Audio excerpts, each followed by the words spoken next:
you know what it feels like not to have. My number one drive, lack. That's what pushes me. And when you have this mentality that you don't have a choice or you don't have an option, even on good days, bad days, you just find yourself pushing. When you blow is by luck, God just help him. But they didn't see the 10 years of hard work that's been going behind the scene.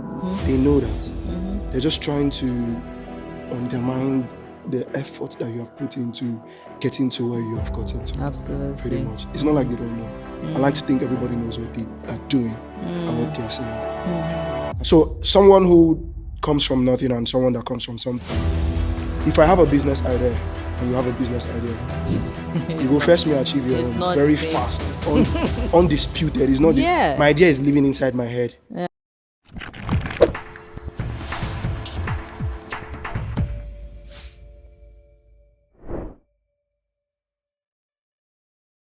Hello, welcome to the Money Talks with Ife show, your safe space for honest money conversations, where you can share your money story and get the clarity you need to help you achieve financial success.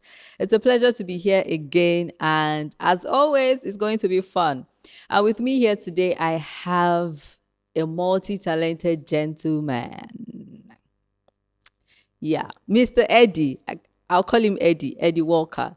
He is a talent manager, a model, is an actor, is a personal trainer. Is, like I said, is multi-talented. It's a pleasure to have you here today. Welcome. Thank you. All right. So before we came on the show, I had some discussions with you. And one of the things I really wanted to get to know about you was your own money story. So part of the things you hinted was you know what it feels like not to have, and you've made it your point of mission, or your mission. You've made it your mission that you don't stay in that spot, that you move forward and ensure that that stops and you can move to the next level in your finances. Can you shed a little bit more light into that?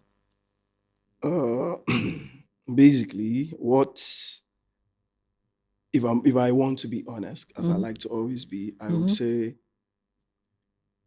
my number one drive is not having lack. That's what pushes me.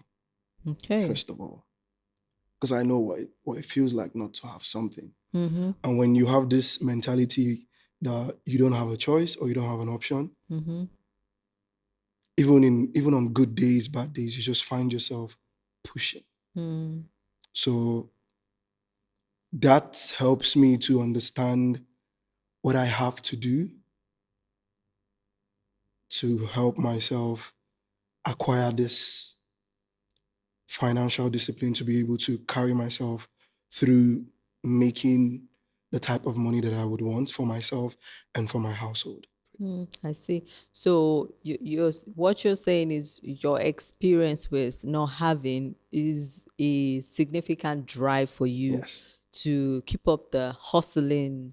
I don't have a choice. Hustling and going for the money, But well, in my own field of expertise, we always advise that it's best to dwell on like abundance mindsets. Would you say that's a bit like otherwise with you? No, I agree with You do believe in, there's 100%. abundance, there's more than enough money in the world. You just have to. Yeah, it will go around. There's enough for all of us. Okay.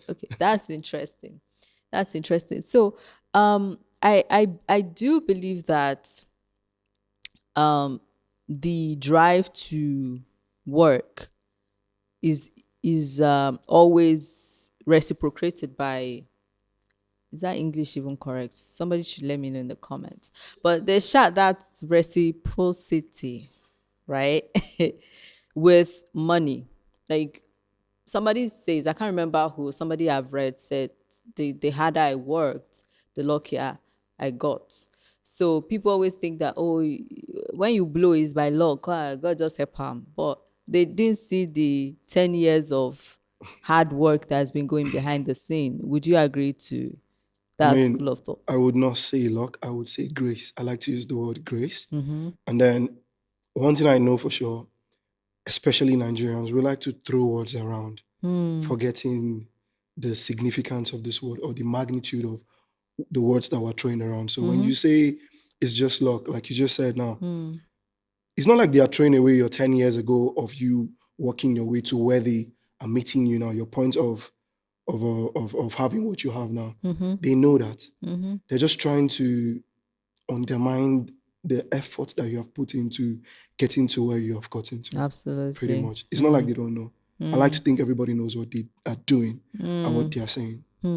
That's how I Yeah, see it. I do agree. Like when people feel the need to, now God just help them now. Nah. If not, if not for.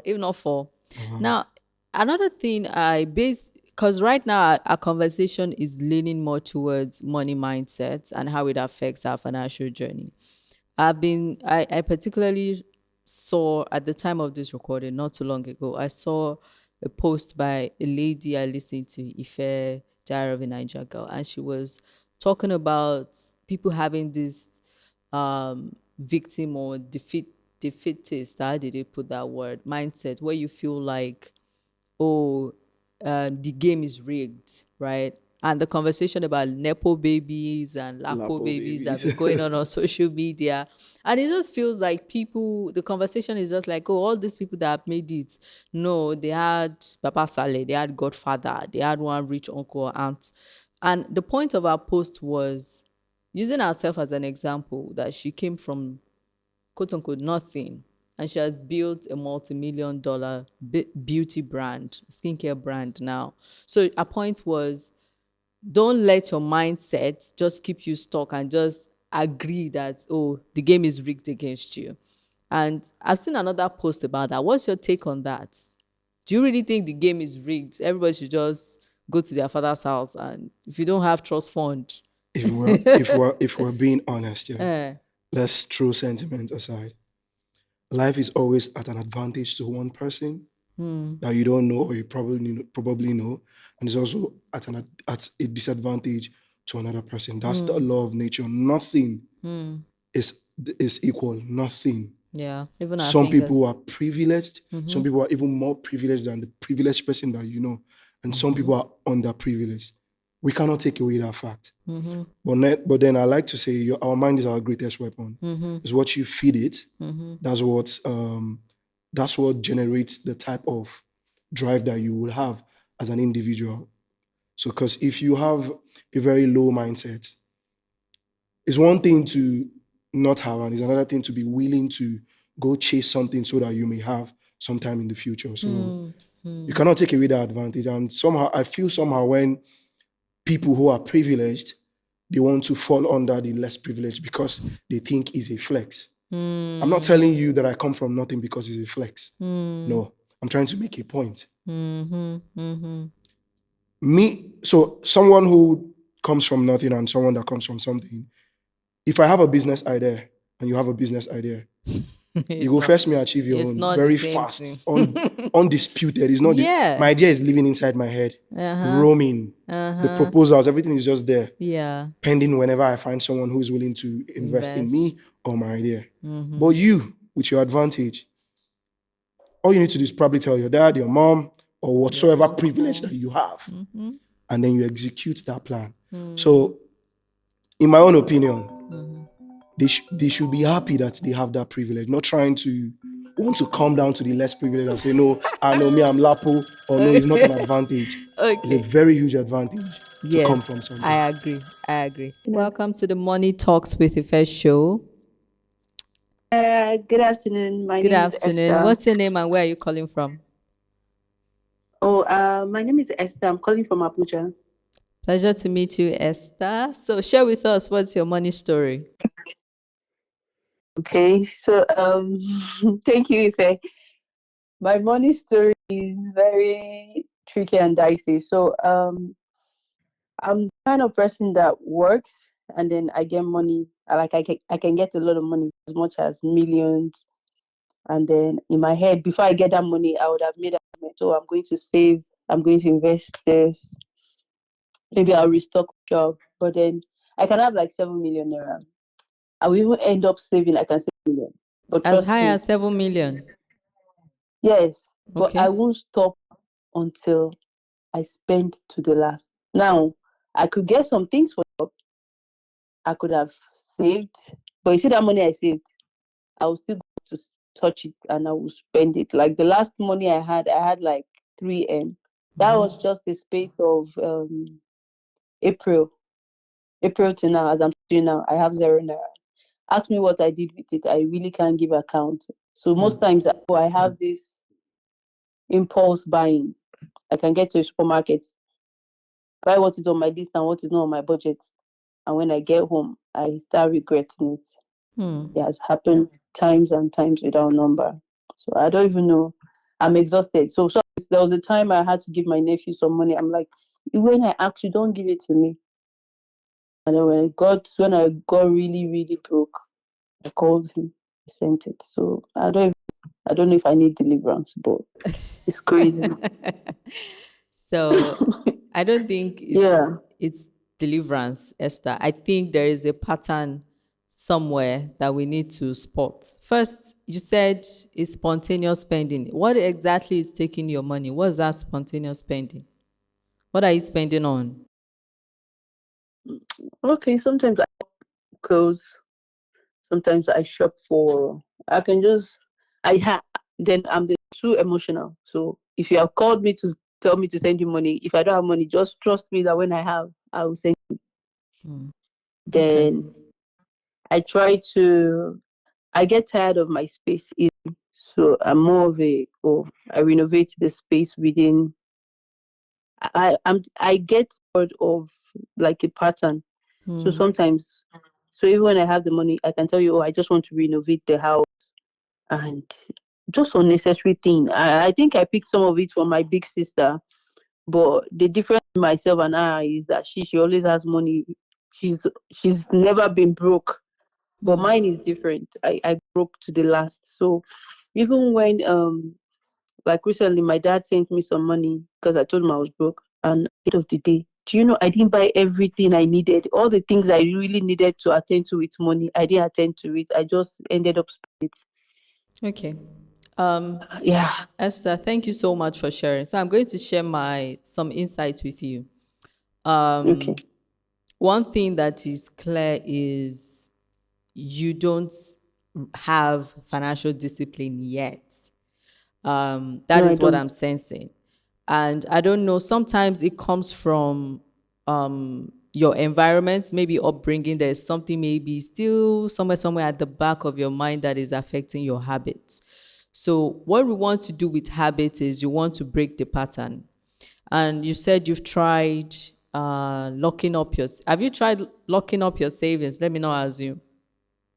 Yes, I've done fixed savings, and I Okay. went back to GT. I told them I wrote back to them the same way I wrote for them fix it in a deposit, fixed deposit. I went back and I said, please, they should give me my money. In fact, I just did with EcoBank. I did the one with EcoBank. I had some money this month. Am I saying last month? 3 weeks ago, I went back and I told them that please, I want to remove the money from fixed, and I've spent it. But I even spent. Okay, so I promised someone I was going to send money, Okay, and the okay. person said Hold it's on, stopping me. Esther. Hold on. So I hear you. I see the pattern. But what we want to do is break that pattern, like I said. So one thing I would say that you've probably not tried is getting an accountability partner, somebody to hold you accountable and, for the lack of better word, call you out on your bullshit. And that is not me being judgmental, right? Yeah. If you also, it sounds like you also don't have boundaries around your money, so people call you and because the money is there you just dash it out. Thirdly, I think your money doesn't have purpose. That can be a thing, Mm, right? So that money that you mm, kept, what was the purpose? What is the something that is important to you that you want to achieve with that money? If you just see money as, oh, it came in, you must now spend, we go spend them without a purpose mm, tied to it. Money is like a spirit, it will find a way to leave your account. Somebody will swallow blade somewhere and call you to come and mm, bail them out. So I feel even when you're saving, your money should have purpose. What is the purpose of this saving? Am I saving towards my rent? And another buffer you can add to your system is an accountability partner. I would advise not your friend, get a coach, somebody that will say, send me a screenshot of your accounts right now. What is your budget for this month? Have you stuck to it? What have you done? Adjust it this way, adjust it that way. You need that structure for you to be able to build, relearn the right habits and break the pattern you currently have. So this is what I'm going to share with you now, and I hope you find some insights there you can really take and apply in your day-to-day life. Okay. Yeah. And I'll still possibly be in touch with you after this call so we can discuss more about this. But right now I have to let you go and get some insight from my co-host here on the on what he has to Thank you. contribute to this. Thank you so much, Esther, for calling in. Okay. To you, Eddie. Tell us, what would you do if you were in this situation? How would you fix this? Because she seems like somebody that is genuinely trying. What would you do? Honest opinion, I'm just going to hit the nail on the head. She has too many options to fall back to. That's why she lacks financial discipline, first of all. And secondly, there's something you mentioned to her, and I'm going to probably like elaborate on that. Her money doesn't have purpose. See, I'll take myself as an example now. If I keep money I want to use for something 6 months from now, ask me 6 months later, that money is intact. Even when I'm dying, I'll not touch it. Do you know why? Nobody will give me if I don't keep it. That's how my brain is wired. I know that if I touch this money, Eddie, if you touch this money, 6 months from now, even all the wahala that will later come and that you figure it out, you know that this particular money for this particular thing, it will be hard for you to get it. Therefore, the easiness to not touch it will just come. I do agree with you. So I do agree with you. When you first said the line, she has too many options, I was like, wow, that is true. That can actually be a thing. So having too many, like you have a cushy blanket, like, oh, you spend all your money, you know there is a boyfriend that will bail you out. You know there is maybe your husband that will come to your rescue, or your wife or your father or your sister or your brother, you know, people that love you that will just say, oh yeah, take this 500K and be okay, right? That can actually have an adverse effect on our financial a big growth. one. And like we've rightly established, the lack of financial discipline is also there. And I also sense that she doesn't have boundaries. Can we talk a little bit more about boundaries when it comes to, our financial life? What are the kind of boundaries you think we should have in place to ensure that you're not just the bank for everybody else's emergency? Okay, so I'll use one word, that boundaries, because she mentioned a lot of things. She even called them irrelevant things, unnecessary. You see, contentment, not having contentment, what it will do to you, even in your finance. If they sit you down and tell you and show you a life of someone that is content, and you look at yourself, you will be worried. First of all, I always like to mirror from myself. If I have money now, unfortunately for me, every time money enters my account, I'm thinking about 6 to 7 people that I know that I'm responsible for. I'll spread the money in my head. I'm not extravagant. I spend on it's food. Food, I'm a foodie, I eat a lot. That's the highest thing that can take my money, and maybe domestic bills. Inevitably, those things are necessities. Yeah. So, but when you have that need to always buy what a friend has, what my sister has, what I saw online, you probably don't even need them. But because I shall want to have this thing that somebody has, you do it. So that's what we call lifestyle creeps. So you see something and then you want it because it's a trend. You see that bag a celebrity is carrying and you want to have the exact replica, or the perfume you saw with your friend. So I do believe that contentment is something It that will is help. significant Yes. to have. With boundaries, going back to boundaries, I think we as Africans, a lot of us, we as we became, how do I put this, as adults, we have to learn boundaries again. I had to learn boundaries, and because really the way of African upbringing, like our way of upbringing, we were not taught. A lot of people had their boundaries violated as children over and over again, and it could be like overriding your decision, making you feel bad for For choosing choosing yourself, yourself. and people have now copied this mentality, this defensive mechanism into their finances, just being the yes man or the yes woman. Yeah. That when everybody comes to you, So long maybe a you have it. colleague, they know you always have money, they'll just say, give me 100K, and that's 100K you probably never be able to give, you never be able to get back. Get back. So boundaries is something we all need to learn in our finances. And for Esther, right, for Esther, I would say, what do you think about the accountability, getting an accountability partner? Do you think that is something that can sustainably make an impact in our life? Because I have seen the impact of accountability partners. What do you I think? mean, it's always the will. The will. That's my keyword in that dimension, the will. So if she's willing to actually help herself to be financially disciplined, that's the only way that accountability partner will be useful. Actually, that's very true.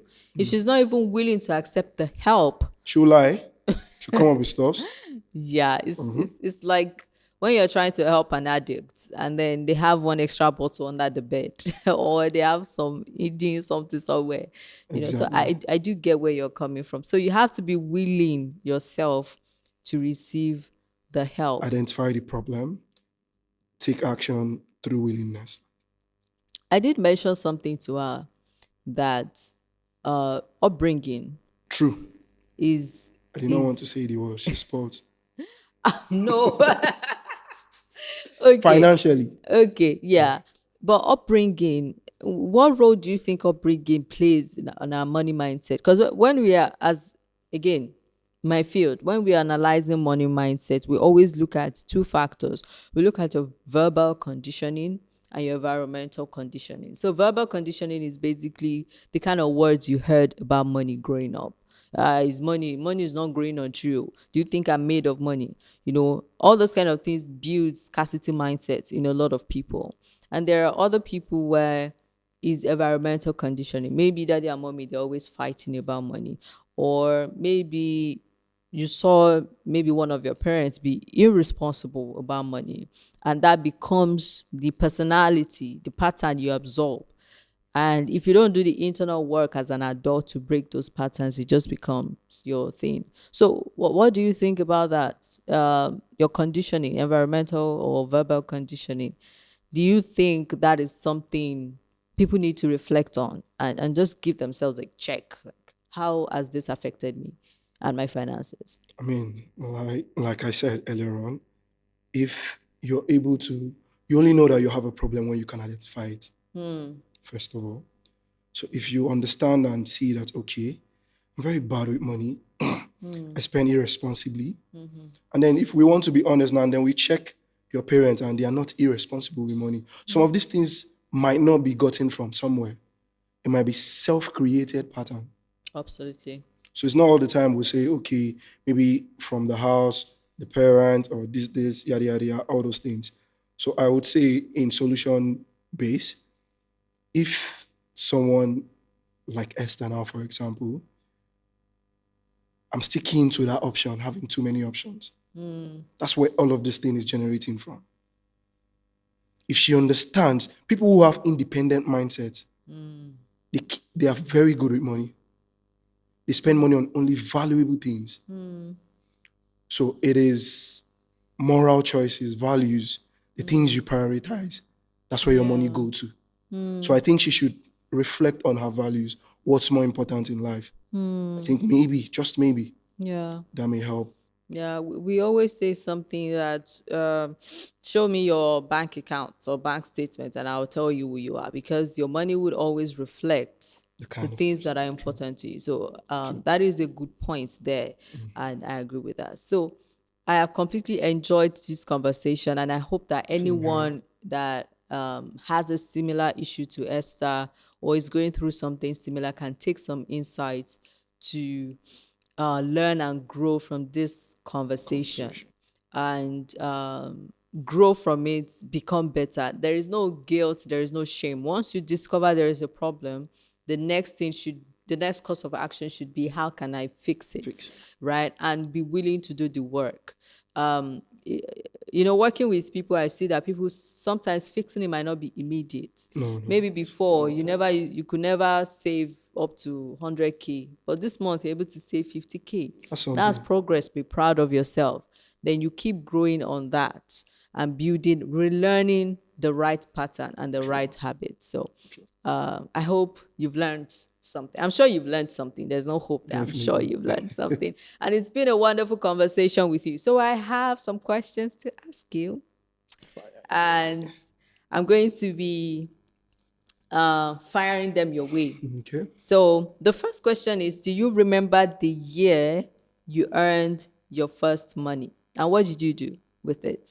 No, what did you do to earn the money? Jesus. So we went inside and dug the question out. Because I don't want to sound somehow, but that's like when I was very small, because I have been hustling since when I was small. Like how old? Say from like immediately after primary school, say like GS2. So you've been conscious of money? Yes. What did you do to earn my earn money the money? Okay, I will hawk stuffs for my mom. Okay. And then I go back, I give her account. She gives me whatever she can give me, and then I use it responsibly. Maraba markets, 1 Chinooks per Sunday. So yeah, pretty much I have always understood the value to have money. Yeah, and what it takes to make it. I think that shows in your disposition to the conversation. True. And it shows how, I feel like you're somebody that, and correct me if I'm wrong, you're somebody that you feel like you don't have time for nonsense. Like, look at my face now. You see my face, you want to do nonsense. It's probably because you have somebody pampering you anyway. You don't have your life. You sound like a school principal. Sometimes they're like, do it the way it's supposed to be done. Syndrome. Yeah. And your life will change. So I appreciate that. Thank you very much. The next question is, would you rather have 50 million naira right now or 500K monthly for life? It's easy. 500K monthly. Okay, why? I can use that 500K monthly to make that 50 million that you want to give 50. me once and for all. Triple. Really? Yes. Okay. So what about using the 50 million to start something significant, and it's giving you more than 500K? The chances of using 50 million naira to start something very significant that will bring a long-term wealth in this Nigerian economy is very slim. But you see that baby step of 500K, golden. Can I give you another perspective? Sure. So if you give me 50 million, you know it's what I one-off, do? I hope you know. Yeah, one-off, yeah. If you give me 50 million... It's not dollar. It's not... Yeah, 50 million naira, I'll put it into money market fund or a high yield savings account. That will be giving me about 20, 21%, 22% per annum, right? And that is about 11 million in a year, right? That increases my monthly spend from 500K to like close to 1 million. You see why you need a financial planner, all of you. All right, next question. What's a popular belief about money you totally disagree with? That you're like, rubbish when you hear it. Might not be relatable, but I would just say the idea that money is the most valuable thing besides life. That money is so important to everything. Yeah. It's not in my top 5. A lot of people do a lot of crazy things for money. Because of money, not me. Yeah. I saw Ghanaians protesting recently that Nigerians must go because of money rituals. They're using their... Yeah, like they are... like I think Nigerians are using Yeah, Ghanaians Ghanaians. for rituals. That's just ridiculous. We're already dealing with Yahoo Yahoo. Yeah, now adding money rituals. You people should help our personal brand in this country. Well, the number 4 question. What is the difference between being rich and being wealthy? What would you say is the difference for Did you see how you? you pronounce wealthy? That's the difference. God, I beg. Yes, now being rich, being wealthy. So, in my own opinion, I've never been Is rich before. wealthy I've never is been wealthy, so I would say it soft, in this manner. When you're rich, I think that's that stage where you're able to afford basic basic things. things at any time those needs arises. Come. Being wealthy, that's the generational kind of wealth, like the type where your children, when they come, they will still meet that money there To the 4th generation at least. or more. That's wealth. Yeah, like I agree. So, last question. I hope you've enjoyed the conversation so far. absolutely. Great. If you became a billionaire tomorrow, what's the first thing you'd do? I'll eat. Ah, chop first. I'll first chop. In everything, chop first. That's the I'll quote eat. from Eddie. Chop first. But besides eating, Yeah. if I receive the alert, say for instance, alert or a phone call, I'm going straight to my mom. Oh, Straight to my mom, straight down, like it's got me in my emotions. straight to my mom. Mommies. Well, I'm a mom. I recently became a mom, and Oh, thank congratulations. you. It's My mom. so now I get it when you all the people that used to say mommy's boy. When I have a son, I have a daughter. When I have a son, man, yeah, I'd better be a mommy's boy. Cause it takes a lot to actually have a child, really.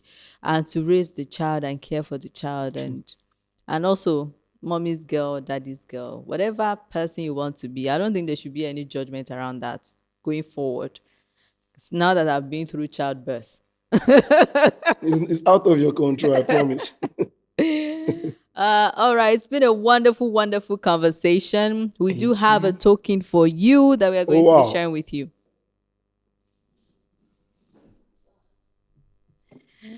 Okay, so from myself and the entire team of the Money Talks with Ife show, want to present you this token. Thank you so so much for for coming. having me. Thank you for this. You're welcome. We appreciate you for making out the time and being a wonderful, wonderful co-host with me today. All right, everybody, if you've enjoyed the show, let's know in the comments. Tell your friends, tell your families. This is the Money Talks with the First show. Again, where we have honest money conversations and a safe space for you to share your money story, get the clarity you need, and attain financial success. Don't forget, if you do have a story to share with us, there is a number on the screen. You can send a message, you can signify interest if you want to call in and be a part of the show. And we have a gift for you. We always have a gift for you. There's going to be a question in the comments. Watch out for it. You can answer that question and win something significant. All right. Thank you so much. Bye-bye.